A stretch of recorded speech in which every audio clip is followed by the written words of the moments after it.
Tramffordd y gellu gandryll y Barcudiaid Coch, mae arwydd yn darllen croeso i fannau Brycheiniog. Mae teulu o bedwar, y tad Tom, y fam Sarah a'r plant Sammy a Kate, yn cychwyn taith gwch ar gamlas Mynwy ac Aberhonddu ar ddiwrnod o haf. Hedfanna Barcud Coch ffri uwchben.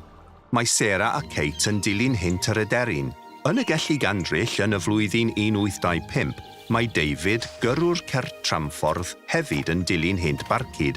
Mae dau geffyl yn tynnu dau gert ar gledrau wedi eu llwytho a sachau o yd, heibio arwydd sy'n dweud y gellu gandryll i Aberhonddu 19 milltir. Mae llwynog yn picio allan o'r prysgwydd wrth i David aros i edmygu'r Barcud Coch. Disgynna'r Barcud i lawr at gymar clwyfedig ar y llawr.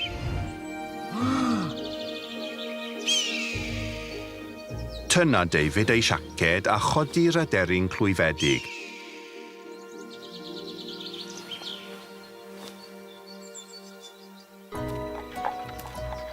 Mae David yn arwain y ceffylau a'r certi o dan bont a dau fwa a throsbont sy'n croesi'r gamlas i o dynnau Calchwotton. Gan grydo'r aderyn clwyfedig, mae David yn siarad ag un o'r gweithwyr sy'n pwyntio i lawr y ffordd. Daw David at fwthyn mewn coetir.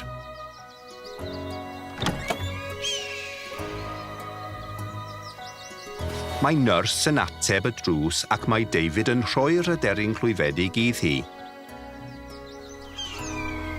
Aberhonddu yn y presennol, ac mae Sarah a Kate yn gwylio dau farcud yn hedfan fri uwchben.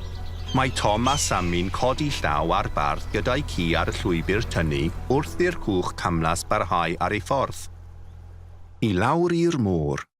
Dathliad o Flwyddyn y Môr 2018. Croeso Cymru. Ariannwyd gan Croeso Cymru, Awdurdod Parc Cenedlaethol Bannau Brycheiniog a Glandwr Cymru. Cynhyrchiwyd gan Brick Wall.